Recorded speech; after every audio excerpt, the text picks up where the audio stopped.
I've worked for environmental causes for a good part of my life. But more than that, I just love nature and love the countryside. I grew up with it. I have my own family foundation now, which is totally for environmental work. There is so much about Rachel's Network that just plain is what I am all about. We have women who are mainly interested in women's issues, women's health issues. That's not my bag. Talk to me about endangered species. Talk to me about plants. That's what I'm about. But boy, when we get in a room together, we're helping each other, and we help each other become more effective at what we do. I have a rapport with the ocean, the blue world. How do I carry that word out into the world? It's still elusive. So I participate in Rachel's Network because to serve my blue world, I got to participate in the green world, and I got to do it with the greenbacks, and it's got to be something I understand deeply. So I got to find sources of wisdom to help me be really good at that, and Rachel's Network helps me do it. The milkweed has really... They've already saved me a lot of personal struggles as well as financial. There are women who have a lot more money, a lot more experience. So the opportunity to go into a room and learn why certain things don't work that you think might work when you're 35, that you find out at 65 were a big mistake. Boy, I can't get that information anywhere else. I'm not a funder, but I wanted to join Rachel's Network anyway. I feel that it's something for me. I had this background in environmental education. I had done environmental consulting work and then taken a long hiatus due to kids and whatever else. And I was really trying to think of what I was going to do that I could spend a lot of my time and energy willingly doing. The best thing for me about Rachel's Network is a chance to meet other really dynamic women that have the same interests that I have, generally speaking. But it's fun as well. I mean, I really look forward to going to the meetings. It's not like, oh, God, have to go to a meeting, talk about the environment. You know, it's a perfect deal because they are really interesting women, and I'm really impressed with a lot of the things that they do. I started a business with my family that turned out to be very successful, beyond my wildest dreams, and I feel very fortunate to be in that position. Giving back to the community or to the planet, it makes me happy.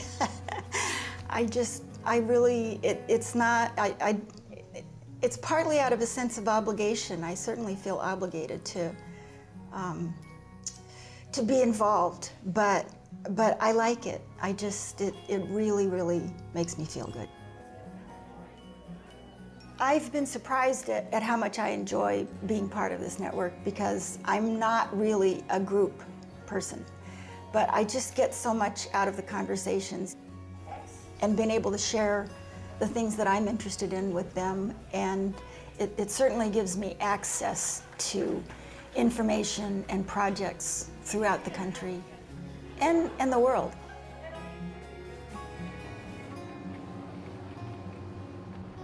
So I told her, well, look, why don't you just call us and we'll walk you right through it and talk to you on the phone and get it done that way. She said, oh, that would be great. Rachel's Network is not an environmental organization.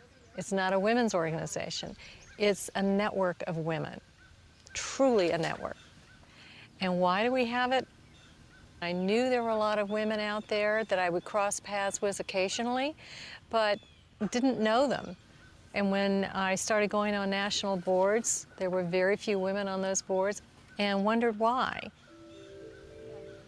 You know, women don't naturally promote themselves, and that's why we're not in leadership roles the way we should be. And so I decided that there was a need to start a Good Old Girls Network. This is the vegetable garden. When you have wealth, you pay a lot of penalties. I mean, laugh, but you do.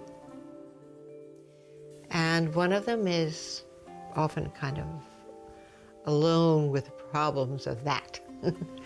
So when it comes to being a funder, it's very nice to have your friends around you who understand those things automatically without any explanation. It's just there.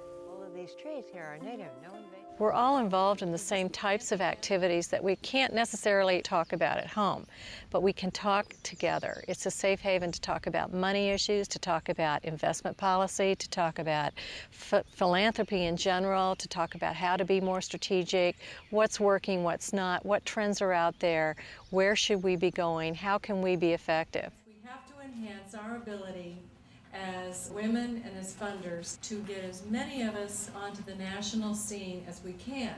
I don't think women talk about money as easily as men do. And it's another aspect of Rachel's network that's really attractive.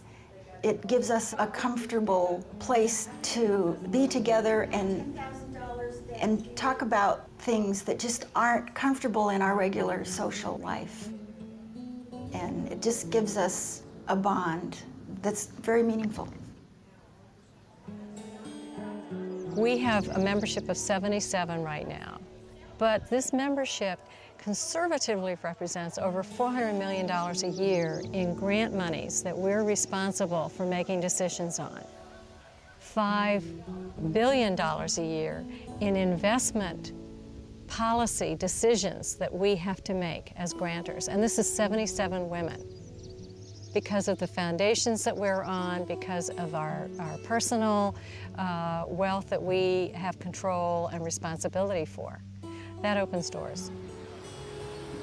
Well, one of the things about Rachel's network, which is really wonderful, is that Winsome's strong advocacy for women is to help get them on boards. And that has just happened to me. I was just elected to be a member of the National Environmental Trust. Well, this is the first of the major scientific papers that we've done on global warming. Phil, looking at this, it occurs to me It's really exciting for me to be able to give some time to an organization like this. It's very politically hard-hitting. It's an organization I've known about for a long time because of the past environmental work that I have done, and I have always respected it. So now it's getting an enormous amount of press coverage. I have not been on the board of a major organization before.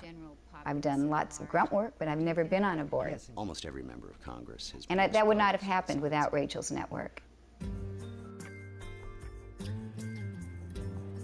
One of the things that I found surprising about Rachel's network was how quickly I bonded with the group.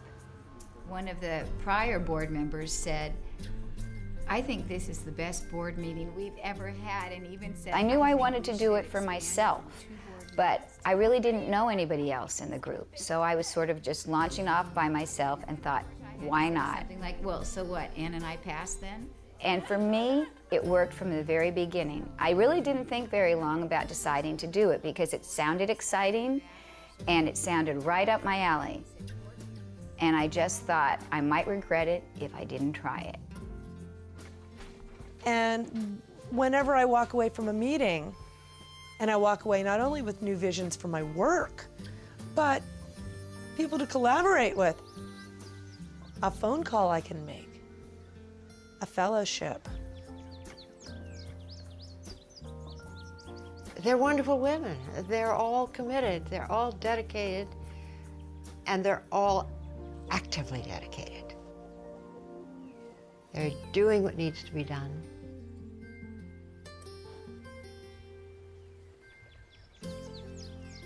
I love the group.